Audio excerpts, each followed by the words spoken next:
Assalamualaikum warahmatullahi wabarakatuh.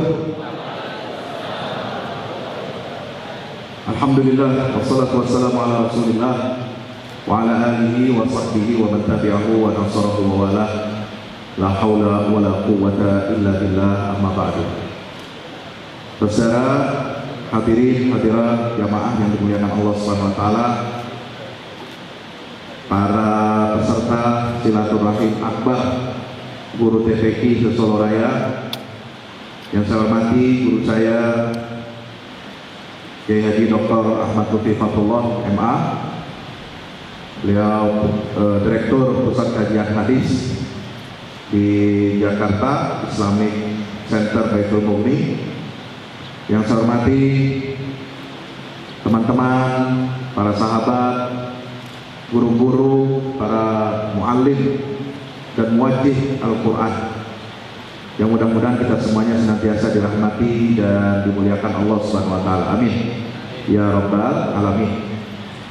Pada kesempatan pagi siang hari ini kita dapat bersilaturahim, kita bersyukur pada Allah dalam keadaan sehat walafiat, dengan penuh semangat. Ya, ini pesertanya ada berapa kurang lebih? Ada berapa panitia? Hah? 1000 pakai A apa enggak? 1000-an. Iyalah. Ya. Kalau mau tahu angka pastinya sebenarnya gampang. Lihat kotak kuenya habis berapa ya? Ya. Sama aquanya habis berapa ya? Nah, aqua, gua nggak mau nyebut aqua. Apa itu? Zakia. Nah. Ya. Berapa tuh aqua lah. Zakianya. Kemudian kotak kuenya, ya, ketahuan insya Allah. Saya sangat berbahagia dan senang dapat bersilaturahim, berkumpul di sini dengan guru-guru Al-Quran. Ya, tadi sudah disampaikan oleh Ustaz Dr. Lutfi, hadis Nabi SAW, khairukum man ta'allamal Quran wa 'allama. Sebaik-baik umat Rasulullah siapa? Adalah orang yang belajar Al-Quran dan mengajarkan Al-Quran. Umat Rasulullah ini umat terbaik bukan? Umat terbaik. Apa dalilnya? Kuntum khairu ummatin ukhrijat linnas. Ayat berapa? Surat berapa? Yang tahu ngacung, nggak pakai ingat HP. Ayat berapa itu? 110 Ali Imran. Panitia, tolong kasih hadiah. Gua nggak punya. Nggak bawa hadiah deh. Ya. Ali Imran 110. Kalian umat Rasulullah adalah umat yang terbaik. Dikeluarkan untuk kebaikan dan kemaslahatan manusia. Ta'muruna bil ma'ruf, berfungsi menjalankan fungsi apa? Amar ma'ruf, mengajak orang kepada kebaikan. Wa tanhauna 'anil munkar, dan mencegah manusia dari kemungkaran. Wa tu'minuna billah, dan menyebarluaskan nilai-nilai keimanan kepada Allah, nilai-nilai iman kepada Allah Subhanahu wa taala. Ini ciri umat terbaik. Ya. Nah, dari yang terbaik itu adalah orang-orang yang belajar Al-Quran dan mau mengajarkannya. Umat Rasulullah ini umat terbaik. Ya, berarti the best of human, of ummah adalah umatnya Rasulullah. Ada lagi yang lebih baik, terbaik daripada yang terbaik. The best of the best. Yang terbaik, pilihan dari umat pilihan. Nah ini, yaitu siapa? Orang yang belajar Quran dan mengajarkan Al-Quran. Maka itu kenapa Nabi SAW mengatakan yang terbaik daripada umatku ini adalah orang yang belajar dan mengajarkan Quran? Karena guru-guru Al-Quran inilah yang memiliki kemampuan untuk mencetak umat Rasulullah menjadi umat yang amar ma'ruf nahi mungkar dan beriman kepada Allah. Ya. Jadi ini intinya di sini. Ya. Kalau kita ingin membentuk umat yang terbaik, khairu ummah ta'muruna bil ma'ruf tanhauna 'anil munkar tu'minuna billah, maka kuncinya harus ada orang-orang yang menguasai Al-Quran, orang-orang yang mempelajari Al-Quran dan mengajarkan Al-Quran. Ini kuncinya kita menjadi umat yang terbaik. Bapak Ibu yang dirahmati Allah Subhanahu wa taala, ngomong-ngomong di sini presentasinya saya mau tanya. Ya, saya mau ngomongnya manggilnya Bapak Ibu atau saudara-saudari? Saudara-saudari. Yang udah nikah berapa persen? Angkat tangan. Saya pengen tahu. Sedikit ya.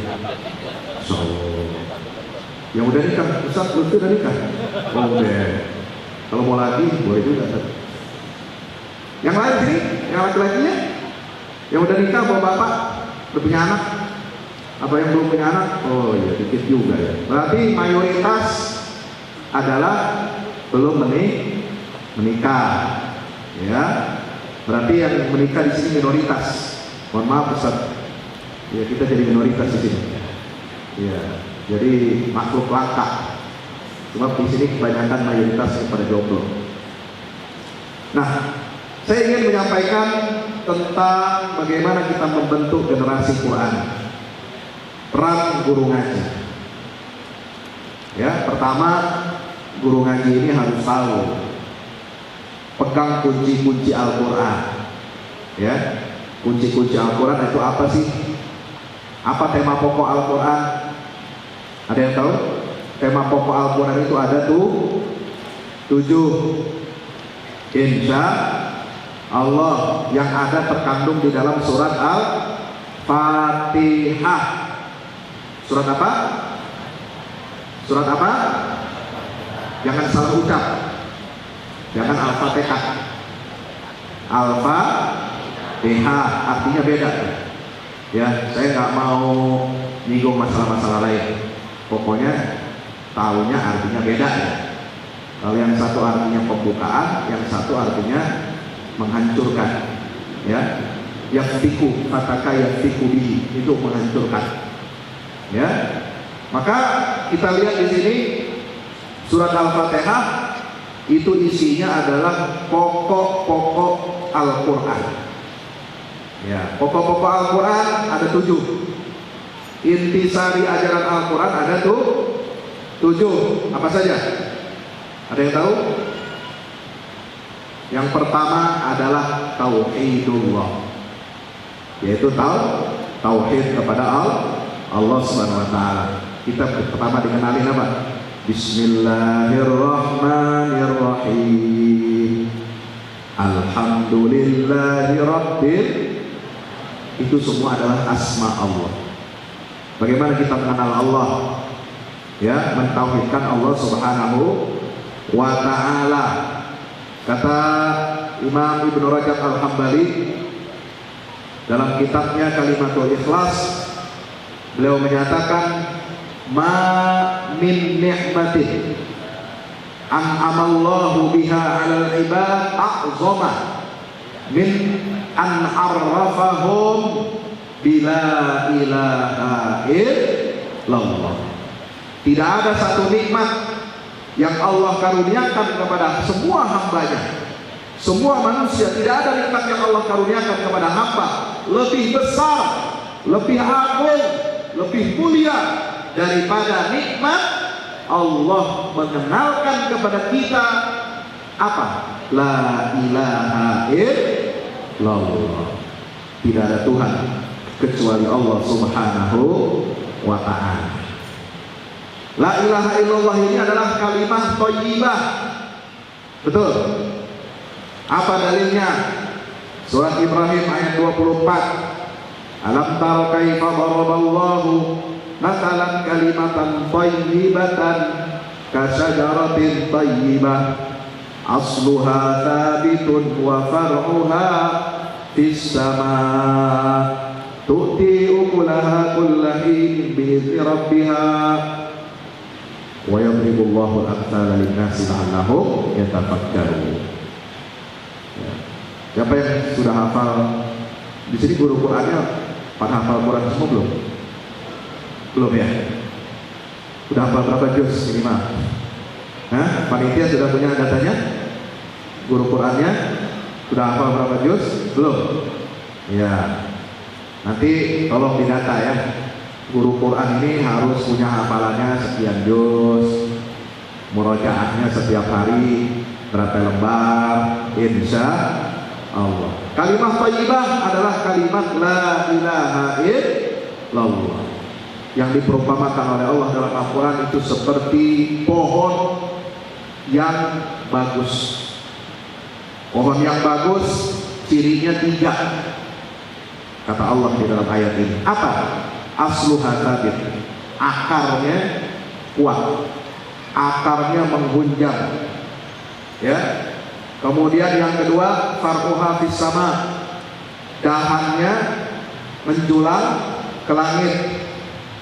Yang ketiga, ciri pohon yang baik adalah tu'ti ukulaha, ya, buahnya, hasilnya bisa dinikmati oleh orang banyak. Ini perumpamaan kalimat la ilaha illallah. Dan ini cermin kepribadian seorang muslim. Seorang muslim, apalagi guru-guru ngaji Al-Quran, ya, dirinya harus dimasuki chip, dimasuki sistem tauhid. Untuk apa? Agar kita punya akar keimanan yang kuat. Satu. Yang kedua, batangnya, pohonnya menjulang tinggi, indah, rindang, ya. Dan yang ketiga, kita ini membuahkan. Ada buahnya, hasilnya manfaat bagi orang banyak. Maka itu jadi manusia, jadi muslim, hamba Allah, guru ngaji Al-Quran harus kuat. Kuat apanya Pak Ustaz?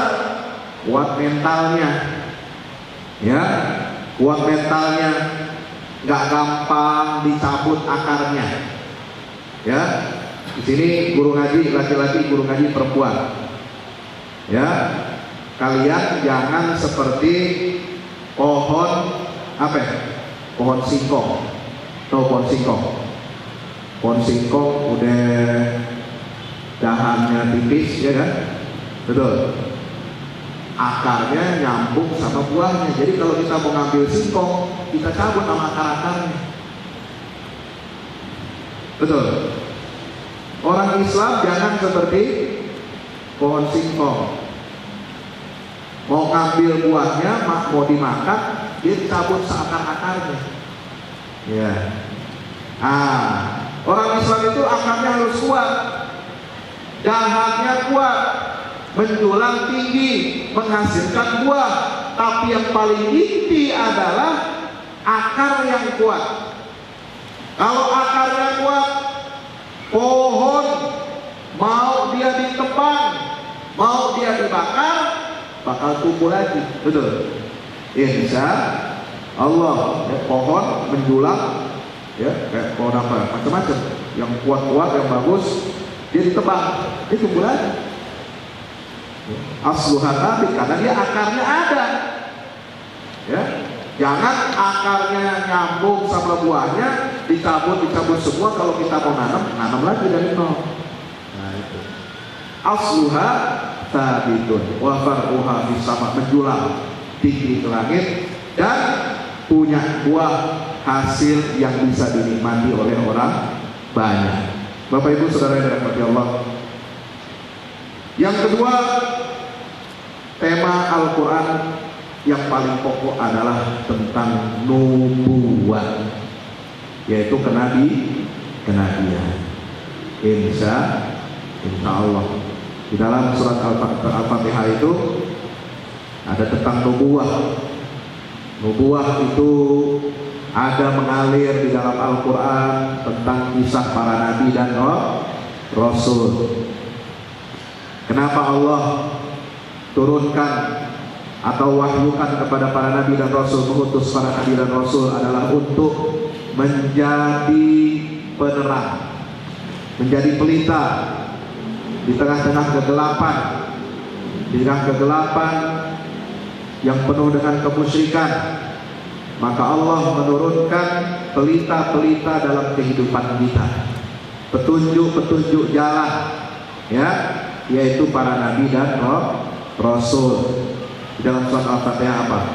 Ada semuanya. Siratal ladzina an'amta alaihim. Ya.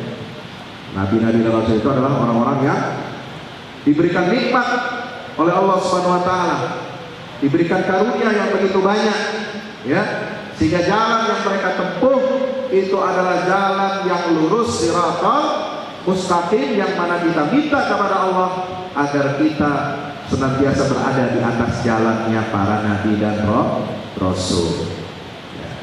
Yang ketiga apa? Elemen dasar Al-Quran, yaitu tentang ahkam, hukum-hukum agama.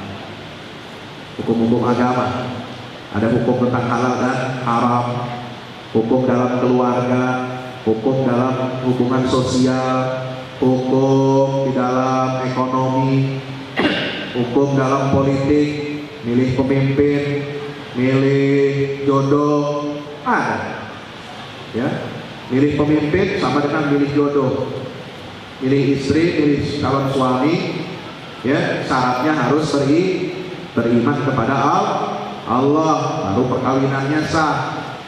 Sama milih pemimpin juga, ya, jadi imam dalam keluarga, ya, imam dalam keluarga harus muslim, apalagi imam pemimpin di dalam masyarakat.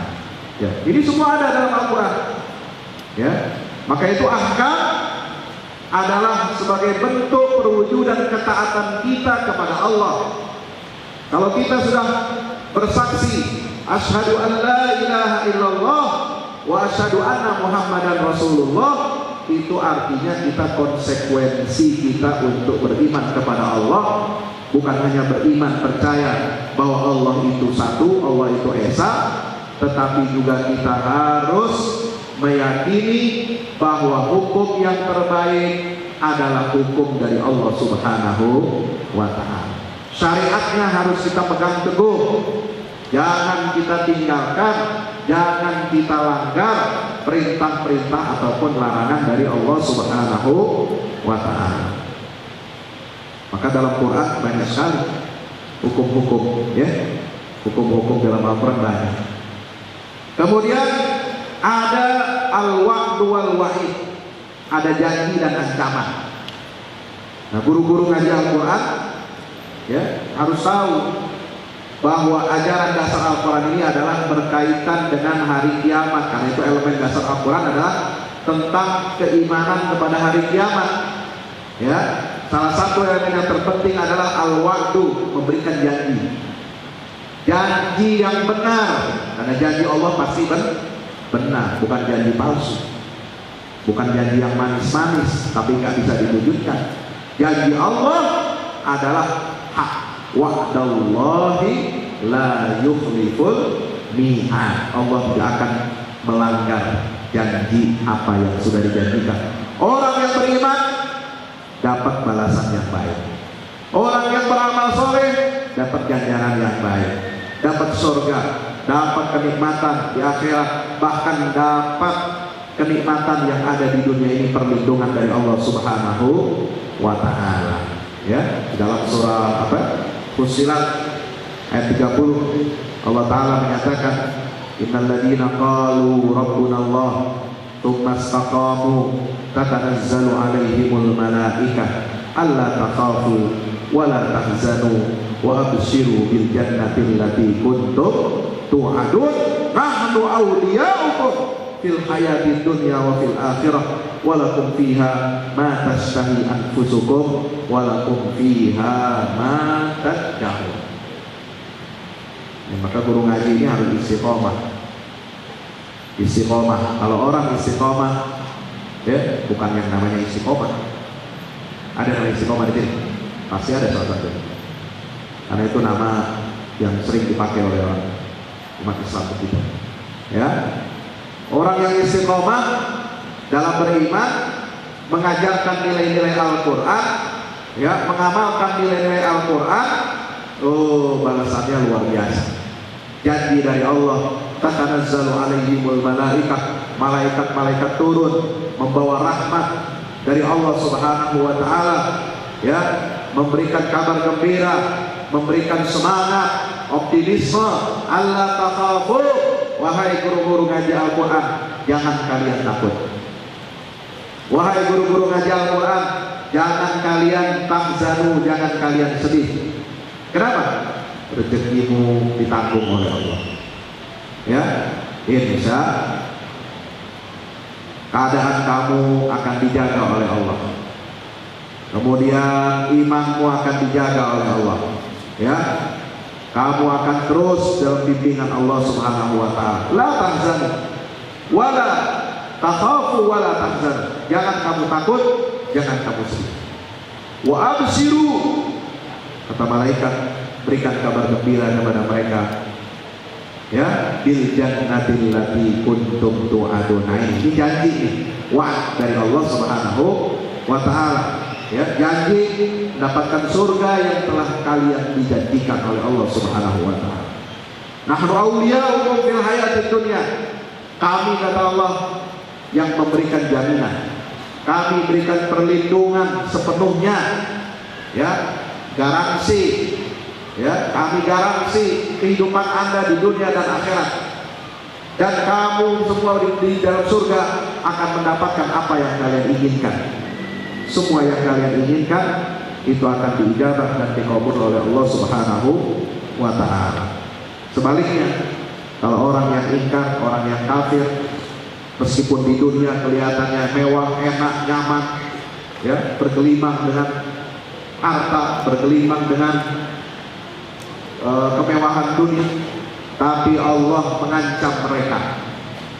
Allah mengancam orang-orang yang kufur, orang-orang yang musyrik, orang-orang yang melanggar, orang-orang yang tidak taat dan tidak mematuhi perintah-perintah Allah Subhanahu wa taala. Dengan apa? Dengan neraka jahanam. Ulaika alladziina kafaru bi ayatina ya. Dalam surat apa itu? Al-Kahfi. Qul hal nunabbi'ukum bil akhsarina a'mala alladziina dhalla sa'yuhum fil hayatid dunya wa hum yahsabuna annahum yuhsinuna sun'a. Ulaika alladziina kafaru ya bi ayatina wa liqa'ihi fahabitat a'maluhum fala nuqimu lahum yaumal qiyamati wazna. Dzalika jazaohum jahannam bima kafaru wa taqadu ayati wa rusuli huzwan. Orang mungkin bergelimang harta di dunia. Mereka kira itu adalah enak, mereka kira itu adalah satu kenikmatan. Tapi Allah Subhanahu wa taala mengancam kepada mereka, orang-orang yang ingkar, yang kufur kepada Allah, ya, bahwasanya mereka itu tidak akan diberikan keridhaan dari Allah Subhanahu wa taala. Mereka akan hidupnya senantiasa resah, hidupnya gelisah, meskipun nikmat, meskipun nyaman, tapi gelisah. Kenapa? Tidak punya pegangan, tidak punya nur, tidak punya cahaya dari Allah Subhanahu wa taala. Dan dzalika jazaohum jahannam. Ya, balasan mereka nanti di hari kiamat adalah masuk ke dalam neraka jahanam. Nauzubillah min dzalik. Saudara yang dirahmati Allah Subhanahu wa taala, apa yang terakhir elemen dasar Al-Qur'an adalah qasas, tentang kisah. Makanya di dalam Al-Qur'an ini kisah-kisah para nabi banyak bertebaran. Kisah-kisah tentang hamba Allah yang saleh banyak bertebaran. Kisah-kisah tentang bangsa-bangsa yang ada di dunia banyak bertebaran. Ya, saya mau tanya nih guru-guru ngaji. Ya, guru-guru ngaji kita ada berapa? Saya ingin tanya. Ya, ada berapa surat di dalam Al-Quran yang nama suratnya pakai nama binatang? Tuh, 2, 3, 4, 5, 6, 7, berapa? Guru ngaji, woi, tahu nama surat gak? Tahu? Nama suratnya ada berapa surat Al-Quran? 114. Coba yang disebutin 114 ini. Saya nggak minta 114 disebutin namanya. Cuma nama-nama yang pakai nama binatang ada berapa? Ada 6. Ada 6. Apa saja? Al-Baqarah, Al-An'am, lu baru nyebut lu. Ya. Kemudian An-Nahl, An-Naml, Al-Ankabut, Al-Fil. 2 surat ada di 10 juz pertama. 2 surat ada di juz 10 yang kedua. Dan 2 surat lagi juz 10 yang terakhir. Betul. Al-Baqarah dan Al-An'am, ya, itu di 10 juz yang pertama.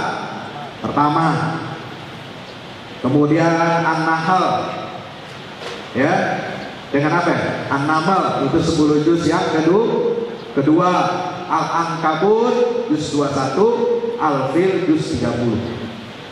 Luar biasa ya. Al-Baqarah surat kedua dalam Al-Quran, juz 1, 1, 2. Ya, siapa yang surat Al-Baqarah apa? Sudah apa? Belum. Kalau ada yang hafal surat Al-Baqarah, apa kasih hadiahnya? Umroh? Atau mau dikasih laptop? Hah? Kenapa? Hah? Apa? Merah. Apa itu? Lembar merah. Oh, lembar merah. Berarti apa? Ya, ini orangnya nggak tahu aku di sini, nggak tahu warna duit. Kalau tawadu, ente tahu warna duit. Berarti nggak tahu. Kertas lembar duit warna merah. Nah, itu kata Kiai. Ya, yang hafal surat Al-Baqarah. Keutamaannya apa? Orang yang hafal surat Al-Baqarah, kata Rasulullah, dia akan dijadikan oleh Rasul sebagai pemimpin di tengah kaumnya. Ya, Nabi ketika menyeleksi pasukan, ya, dalam satu hadis, ya, selalu bertanya, kamu hafal surat apa? Kamu hafal surat apa? Ya, ada yang bertanya, ada yang bilang jawab, saya hafal surat Al-Baqarah. Oh, dites sama Rasulullah. Betul, betul. Pergi kamu, fadhhab fa anta amiruhum. Kamu akan ditempatkan sebagai panglima di pasukannya Rasulullah SAW. Ya, tapi kalau cuma hafal juz amma, cuma hafal qulhu, ya, cuma hafal qulhu juz amma, penting juz amma. Qulhu aja apanya? Ya, di belakang aja deh, sapi. Ya. Tapi bukan berarti tidak penting. Ya. Semua kita ini penting. Orang yang hafal Quran, walaupun sedikit, insya Allah dia akan ditinggikan derajatnya oleh Allah Subhanahu wa Ta'ala. Ini keutamaan surat Al-Baqarah. Surat Al-An'am apa artinya? Binatang ternak. Al-Baqarah itu artinya apa? Hah? Sapi betina. Kenapa? Karena di situ Allah berikan petunjuk kepada umat Islam, wahai umat Islam, jangan kamu tiru akhlaknya Bani Israel. Ya, jangan kamu tiru, jangan kau ulangi lagi kesalahan Bani Israel. Kenapa Bani Israel? Iya, mereka tidak lagi, ya, diangkat derajatnya oleh Allah, dicabut mandatnya oleh Allah karena mereka mengkhianati risalah dari Allah. Apa buktinya? Dikasih peristiwa kasus pembunuhan dan pembuktiannya dengan memotong sapi betina. Mereka menolak, mereka tanya, sapinya warnanya apa Pak Ustaz? Sapinya tingginya berapa? Sapinya warna apa? Cirinya apa? Keturunan siapa? Memang keturunan yang moyangnya. Ditanya terus, akhirnya apa? Nggak jadi, hampir nggak jadi. Maka ini Bani Israel jangan diikuti. Ya. Al-An'am, kenapa binatang? Karena binatang itu kita konsumsi, hewan ternak. Ya. Maka itu kita harus mengikuti apa? Perintah Allah dalam surat Al-An'am untuk mengikuti syariat secara konsisten. Ya, tunduk kepada perintah Allah dalam hal makanan, minuman, konsumsi dan lain sebagainya. Kemudian surat apa lagi? An-Nahl. An-Nahl itu tentang apa? Lebah. Tapi isinya adalah tentang aneka nikmat-nikmat Allah. Namanya disebut nama lain Suratul Ni'am. Semua nikmat ada di situ. Dan nikmat Allah yang menjadi tanda kekuasaan Allah yang besar itu adalah An-Nahl, lebah. Ya, apa ciri khas lebah? Allah menyebutnya, wa auha rabbuka ilan nahli anittakhidhi minal jibali buyutan wa minasy syajari wa mimma ya'risun tsumma kuli min kulli thamarat fasluki subula rabbiki dzulula yakhruju min butuniha syarab. Lebah bisa menghasilkan madu yang bermanfaat, menyehatkan kita manusia. Kenapa dia dikasih madu oleh Allah? Badannya yang kecil badannya lebah, tapi dia bisa menghasilkan madu yang bermanfaat, diminum oleh miliaran umat manusia. Bahkan lebah itu fungsinya tidak bisa digantikan oleh robot sekalipun dalam menyerbukan mata rantai makanan yang dikonsumsi oleh manusia. Kalau nggak ada lebah, ente nggak bisa makan ketimun, nggak bisa makan wortel, ente nggak bisa makan beras, ya, ente nggak bisa pakai baju. Ini dari mana baju? Tekstil, kapas, ya, penyerbukannya dari mana? Dibawa oleh lebah. Ya, hitung-hitungan sains mengatakan lebah memberikan sumbangan bagi peradaban manusia setiap tahun nilainya 250 miliar dolar. Makhluk kecil, dia nyumbang sama kehidupan kita 250 miliar dolar. Kenapa? Karena dengan penyerbukannya, ya, kita bisa makan, kita bisa minum jus, kita bisa pakai pakaian, kita bisa ini itu dan sebagainya. Inilah nikmat Allah yang besar. An-Naml, sebut peradaban semut disebutkan di dalam surah ini adalah tentang surah Nabi Sulaiman. Peradaban Sulaiman, peradaban besar, peradaban yang maju. Makanya kita baca ini surah. Insya. Yang kedua terakhir apa? Al-Ankabut, laba-laba. Ya, ini jaring laba-laba ini kata Allah adalah yang paling rapuh, rumah yang paling rapuh. Ya, ini perumpamaan buat siapa? Mereka orang-orang kafir yang bersandar kepada selain Allah, menjadikan selain Allah sebagai Tuhannya, sebagai pelindungnya, sebagai sekutunya. Akhirnya apa? Mereka dihancurkan oleh Allah semudah, ya, kita menghancurkan sarang laba-laba. Mathalul ladzina takhadhu min dunillahi awliya'a kamathalil ankabut ittakhadhat baitan wa inna awhanal buyuti labaitul ankabut. Perumpamaan orang-orang yang menjadikan selain Allah sebagai walinya, sebagai pelindungnya, sebagai sekutunya, mereka seperti laba-laba yang membangun rumah, dan rumah yang paling rapuh adalah sarang laba-laba. Makanya kaum Ad dihancurkan oleh Allah, Fir'aun dihancurkan oleh Allah, kaum Lut dihancurkan oleh Allah. Kemudian siapa lagi? Kaum Nabi Nuh dihancurkan oleh Allah, kaum Tsamud dihancurkan oleh Allah Subhanahu wa taala. Fakullan akhadna bidambi faminhum man arsalna alaihi hasiba wa minhum man khasafna bihil arda wa minhum man aghraqna wa minhum famakana Allahu liyazlimahum walakin kanu anfusahum yazlimun. Mereka telah menzalimi diri. Yang terakhir surat Al-Fil, ya. Surat Al-Fil itu apa? Artinya gajah.